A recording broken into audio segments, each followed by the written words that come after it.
Where am I? Welcome to Expat American. I am the Expat American, and in this video, I'll be watching for the first time Trump's first speech since surviving an assassination attempt where he was shot in the head and miraculously survived. And if you don't know about this, I'm going to play a clip of it first off and then get right into the speech. That chart's a couple of months old, and if you want to really see something that's said, take a look at what happened.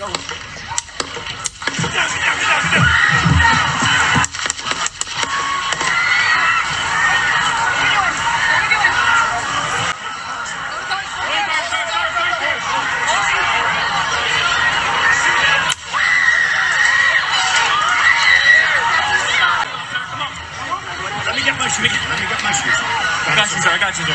Let me get my shoes, sir. Hold on, your head is bloody. So we gotta move to the car. Let me get my shoes. Okay, my shoes down. My shoes. Watch out. Wait.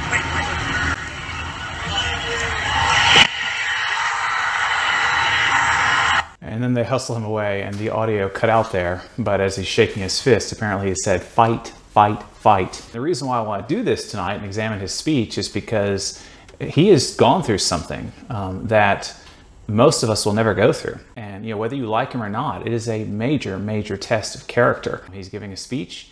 All of a sudden he feels something, rip into the side of his head. He drops to the ground, getting him up to get him out of there while protecting his body. And he makes him stop. And he doesn't know if there's still a shooter or not. And he exposes himself and shakes his fist in the air and, tells his supporters to fight before being dragged away. I did not vote for Trump the first time and he won. I voted for him the second time and he lost. So I'm not like diehard one way or the other on Trump. I see him as someone who is, very bold and brash and a little bit too much personality-wise at times. So I'm really curious to hear this speech, and I wanted to hear it for the first time with the camera in my face and just tell you my raw thoughts. I'm curious how he is now that he has gone through this situation. He is a fighter. He is a winner, obviously. He wants to become president again. But at the same time, obviously his life is in danger. And so as a leader, he needs to face it. He needs to be bold. He still needs to do what he needs to do. But obviously he's under more pressure now. So I'm curious if his personality is going to change, if he's going to be a different person, how he's going to sound in this speech that I'm going to watch with you right now. Now, first up, I'm going to play his entrance into the convention before he gives his speech, because I think it's important to see the look on his face, which I have seen before. And I will play this, but probably without sound, because I don't want to get a copyright. Ladies and gentlemen, please welcome the next president of the United States. So, maybe he's the same person. Maybe he looks the same. But when I saw this the day it happened, to me, it just looks like he's a little bit shaken and downcast. And I don't mean that in a negative way. He looks a bit sobered to me. Leave a comment if you think I'm wrong. Maybe I am wrong. I'm not, like I said, I'm not an expert on Trump. I have not been a big Trump fan. I haven't been against him either necessarily, but I don't follow him regularly. That's his son there. You can see the big bandage on his ear, not right now, but in a minute you'll be able to, yeah, there it is. So that's where the bullet went in his ear and out the back of his ear. So apparently he is incredibly lucky. I've examined the bullet and how he turned his head just a split second and it just sliced right past his head. It looks like an act of God, or if you don't believe in God, just the most amazing luck that could ever happen on this planet. Without further ado, let's check out and see what I think of his speech. Thank you very much. Thank you very, very much. Wow. I stand before you this evening with a message of confidence, strength, and hope. I am running to be president for all of America, not half of America, because there is no victory in winning for half of America. That's a good line. I've heard presidents say things like that before. So right away, he doesn't seem bitter, and he seems like he's got the right message on his mind. And he looks good to me. He looks like he is projecting the right amount of strength and humility. Thank you very much.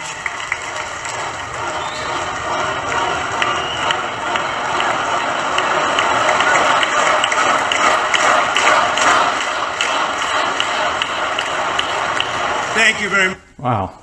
Crowd is on fire, obviously. I mean, if they're sitting there in that room, they are sold out for Trump for sure.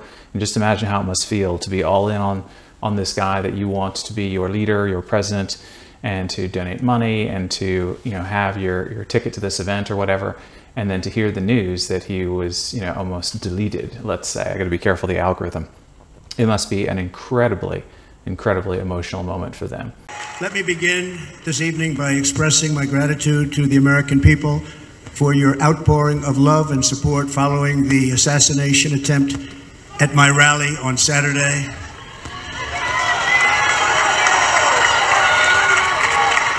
As you already know, the assassin's bullet came within a quarter of an inch of taking my life. So many people have asked me, what happened? Tell us what happened, please. And therefore, I will tell you exactly what happened, and you'll never hear it from me a second time because it's actually too painful to tell. It was a warm, beautiful day in the early evening in Butler Township in the great Commonwealth of Pennsylvania. I went to the stage and the crowd was cheering wildly. Everybody was happy. I began speaking very strongly, powerfully, and happily. Behind me and to the right was a large screen that was displaying a chart of border crossings under my leadership. The numbers were absolutely amazing. In order to see the chart, I started to, like this, turn to my right and was ready to begin a little bit further turn, which I'm very lucky I didn't do, when I heard a loud whizzing sound and felt something hit me really, really hard on my right ear. I said to myself, wow, what was that? It can only be a bullet. And moved my right hand to my ear, brought it down. My hand was covered with blood, just absolutely blood all over the place. I immediately knew it was very serious, that we were under attack, and in one movement proceeded to drop to the ground.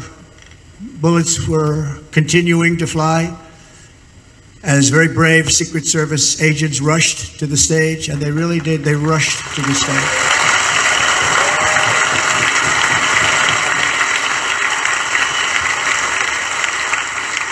The photo of him These on are great the ground people. with the blood At great coming down his risk, I will face. tell you, and pounced on top of me so that I would be protected. There was blood pouring everywhere, and yet, in a certain way, I felt very safe because I had God on my side. I felt that.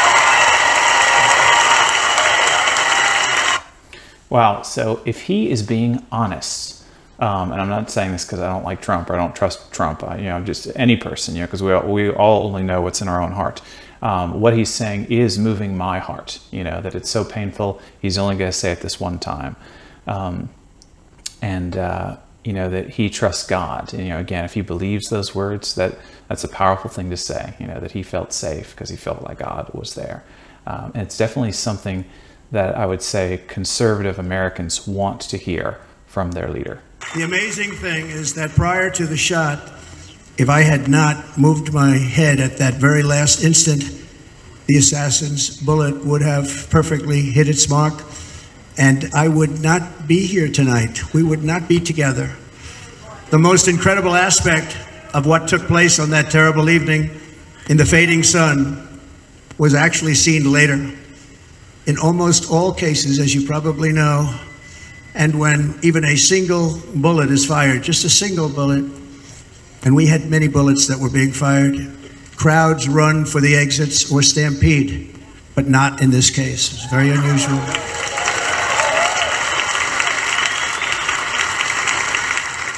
This massive crowd of tens of thousands of people stood by and didn't move an inch. In fact, many of them bravely but automatically stood up looking for where the sniper would be. They knew immediately it was a sniper, and then began pointing at him. You can see that if you look at the group behind me. Nobody ran, and by not stampeding, many lives were saved. But that isn't the reason that they didn't move. The reason is that they knew I was in very serious trouble. They saw it. They saw me go down. They saw the blood and thought, actually most did, that I was dead. They knew it was a shot to the head. They saw the blood. And there's an interesting statistic. The ears are the bloodiest part. If something happens with the ears, they bleed more than any other part of the body. For whatever reason, the doctors told me that, and I said, why is there so much blood? He said, it's the ears. They bleed more. So we learned something, but this beautiful crowd, they didn't want to leave me. They knew I was in trouble. They didn't want to leave me. And you can see that love written all over their faces. Bullets were flying over us, yet I felt serene. But now the Secret Service agents were putting themselves in peril. They were in very dangerous territory. Bullets were flying right over them, missing them by a very small amount of inches. And then it all stopped. Our Secret Service sniper, from a much greater distance and with only one bullet used, took the assassin's life, took him out. That's good. He showed sympathy for the crowd and sympathy for the Secret Service agents. I'm not supposed to be here tonight. Not supposed to be here. That's cool. For sure.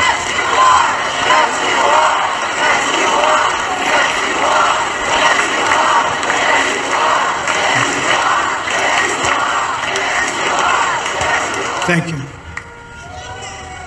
But I'm not.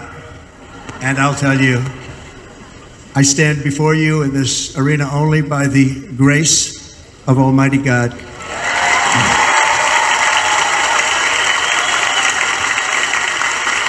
That moved my heart too, but I'm not.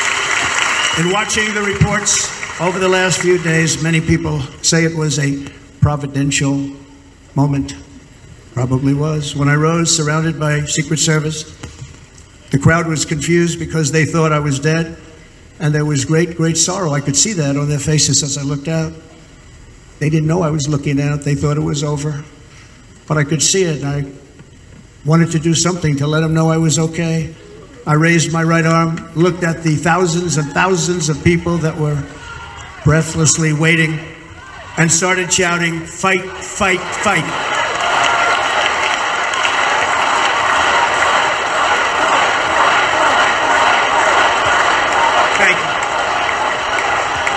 Once my clenched fist went up, and it was high into the air, you've all seen that, the crowd realized I was okay and roared with pride for our country like no crowd I have ever heard before.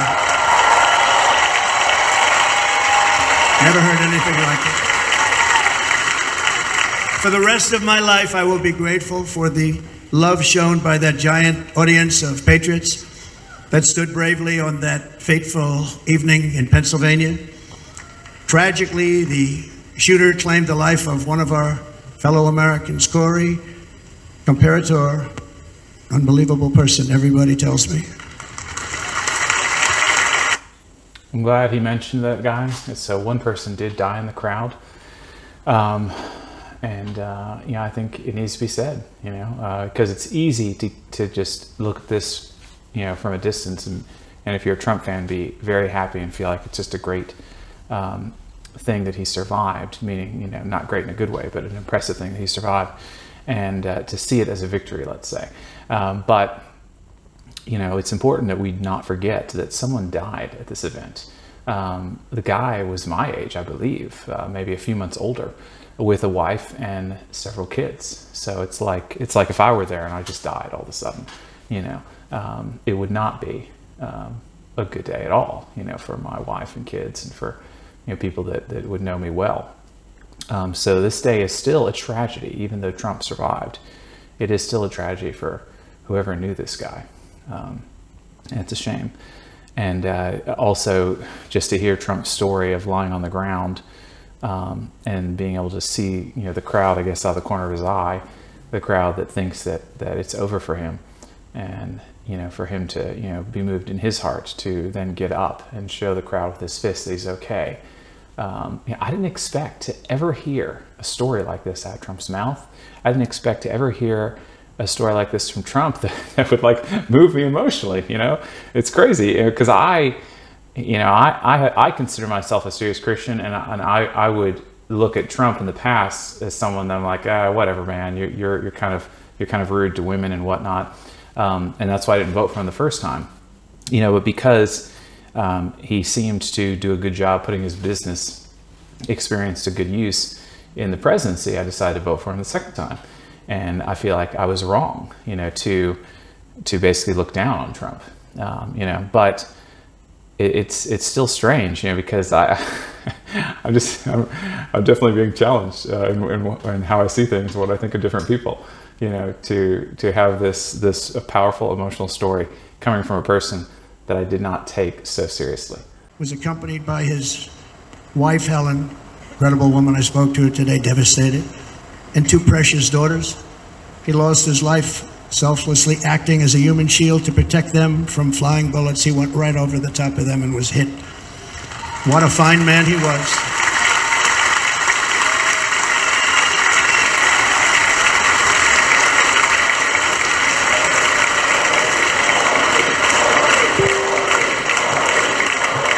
Wow, it's very good. Trump he's like directing the show, telling the cameraman it's time to put the camera on the firefighter suit.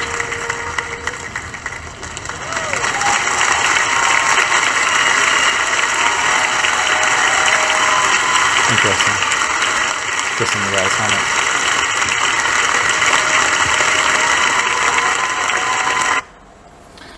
And, you know, because I've done Trump videos before, or videos with Trump in it, and I get comments from people that are like, you know, how dare you? Trump is a godly man, like mad that I'm not singing his praises up and down. And I get comments from people that are like, Trump is part of DC, he is corrupt, nothing will change, he is not a good person, vote if you want to, it doesn't mean anything. And guys, I hear you both. And I'm not doing these videos, whether it's about Trump or about any other subject we cover on this channel, for people who are true believers or true haters. Because if you're a true believer or a true hater, your mind is not going to change, your heart is not going to change. And, you know, I can make videos for people like that where I say what I think and they say, yeah, Joe, or I say what I think and they say, I hate Joe. But I want to make videos for people who are agnostic on the subjects, people who haven't made up their mind. And a lot of times I'm doing videos for things that I haven't made up my mind on. So, you know, I'm going to do these videos and continue to watch this speech with an open mind. I will not be 100% for Trump. I will not be 0% for Trump. So say what you will in the comments, but I'm going to try to stay open-minded and stay even with this thing. He said he spoke to the 3 families, and one of the families is of the guy who died. You know, that would be an incredibly difficult thing to do. I can't imagine having to do something like that. I hope I never have to do something like that for somebody. You know, because we can all sit in our room and hear the story and think, gosh, that is awful. And it is. But for it to be that awful, and then also have to go talk to the families, talk to the wife, talk to the kids, you know, that is something that is, I can't imagine having to do that. And he had to do that. Worthy of reference. On this journey, I am deeply honored to be joined by my amazing wife, Melania. The next Vice President of the United States, the current Senator from Ohio, J.D. Vance, and his incredible wife, Usha. Who is J.D. Vance? The name sounded familiar, and then I realized, oh, he's that guy who wrote that book, Hillbilly Elegy, and then they made a movie about it. And I listened to him like on the radio talking about the book and the movie like a few years ago, I think. And I remember thinking, this is like a humble, nice guy. Just like a good American guy who comes from humble beginnings. And yeah, so now this guy has been picked by Trump to be his VP, and he is 10 years younger than me, I think. 39, I think. So what is promising about this is if Trump is a good person, and if his VP is also a good person, and if Trump becomes president and the VP is the vice president, obviously, it's often that the vice president has a good shot at becoming president. So what this could mean is maybe it's the end of the eventual end of corruption in DC and corruption in America. I know that's wishful thinking. I'm an optimistic guy. I'm a hopeful guy. Trump is twice this guy's age. So if Trump is a good person and is good for America, then the downside is he won't be able to do this work for a super long time. Just, you know, people only live so long. They're only functional for so long. But he's got a VP that if his VP is a good person, he will perhaps be able to pick up that mantle and help America be great again and stay great again. That doesn't mean I want other countries to not be great and to not do well. I'd like to see lots of countries doing well all over the planet. Another country in particular that you might know about. They said, we're going to try and stop MAGA. I said, MAGA is making America great again. What are you going to stop? There's nothing to stop. And they say, oh, that's right. That's a good line. We're going to stop MAGA. MAGA's make America great again. Why do you want to stop that? Maybe it's silly, but I thought it was funny. And I promise we will make Wisconsin great again. So he seems to be himself in a good way. He seems light and happy in making jokes. So that is a good sign. He doesn't seem like a jerk at all. Maybe he's, maybe he's more humbled because of what he went through, or maybe he's just not debating someone, which is how I would normally see him. We will drill, baby, drill. That's very funny. I think he's trolling environmentalists just a little bit there. We will drill, baby, drill. He's saying we will drill for these resources, and that's going to be our concern for us to do well as a country, as people, financially first. And that doesn't mean they don't care about the environment, but they're not going to put the environment first at their expense. We have to stop the invasion into our country that's killing hundreds of thousands of people a year. If you have illegal immigration on a mass scale, you're going to erase your country's culture. The damage that he's done to this country is unthinkable. It's unthinkable. Is Biden the worst president ever? I've heard Woodrow Wilson was pretty bad. Leave a comment. Who do you think is the worst president of the United States ever? And remember, we have more liquid gold under our feet than any other country by far. We are a nation that has the opportunity. He says that no one has more liquid gold under their feet. That would be in the ground. I assume he means oil and not actual liquid gold. That'd be nice. Than any other country. What about Russia? Doesn't Russia have a lot of oil? Look at that.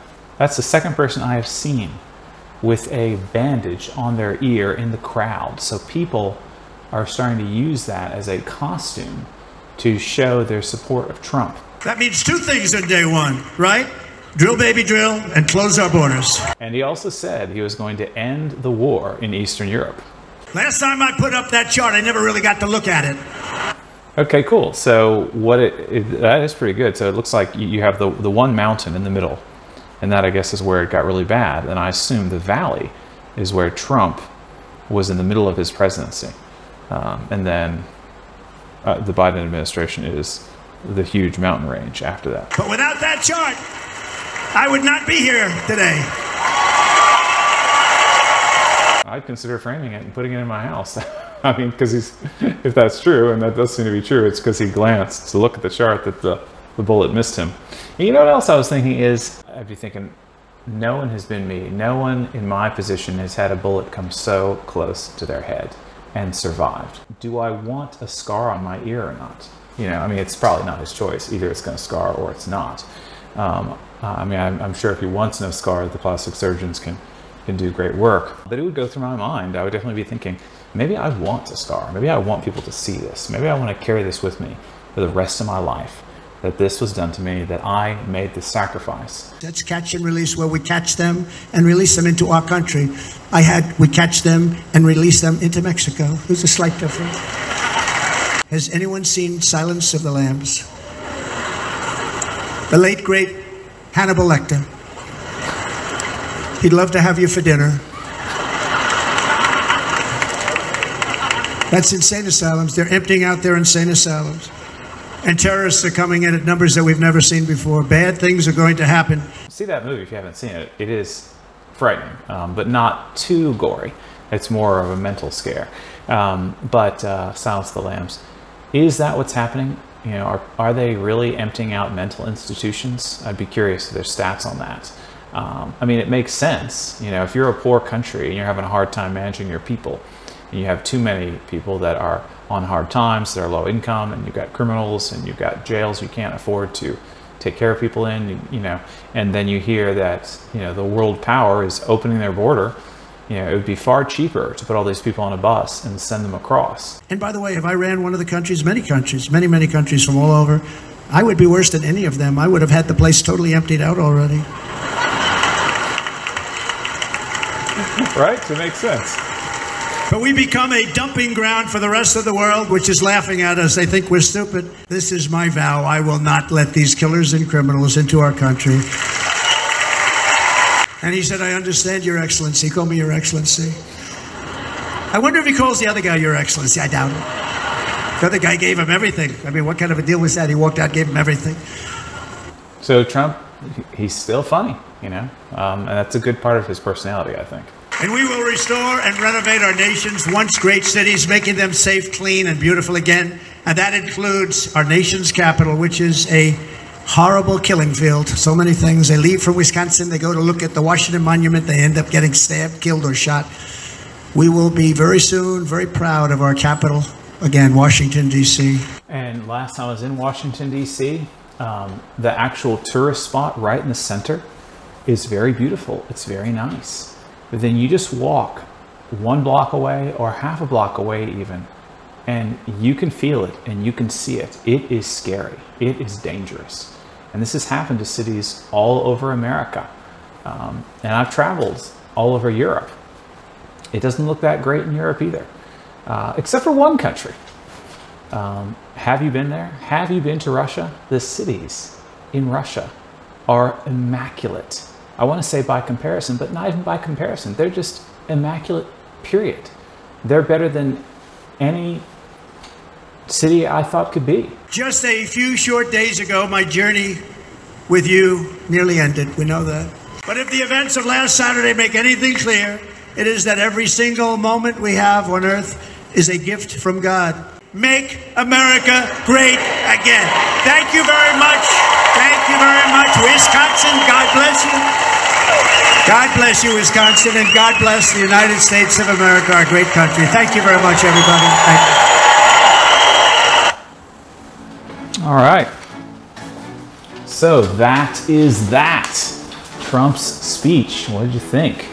The main reason why I wanted to do this is because of the incident that happened. And since the incident, since he gave this speech, in case you don't know, Biden has now dropped out of the race. So Trump will now be running against Kamala Harris. I thought that was a good speech. You know, whether you like Trump or not, I think that he carried himself well. And, you know, of course, I skipped through all the basic rah-rah, you know, we're going to win the presidency stuff. My main focus was on the incident. But let me know what you think. Leave a comment. And if this is your first time watching, if you don't know who I am and you're thinking, why are people listening to this guy and his political commentary? I have a unique perspective because I am an American, but as I said at the beginning, an expat American. And that is because I actually live, believe it or not, in Moscow, Russia, of all places. And if you want to know why, watch the channel and find out. I will end here with a musical montage of the show. And after that, there'll be some boxes on the screen you can click on and try another video and learn more about me. If you know me already, click on another video anyway. And don't forget to like, subscribe, and interrupt my speech right now. Click the share button and send this to your friends.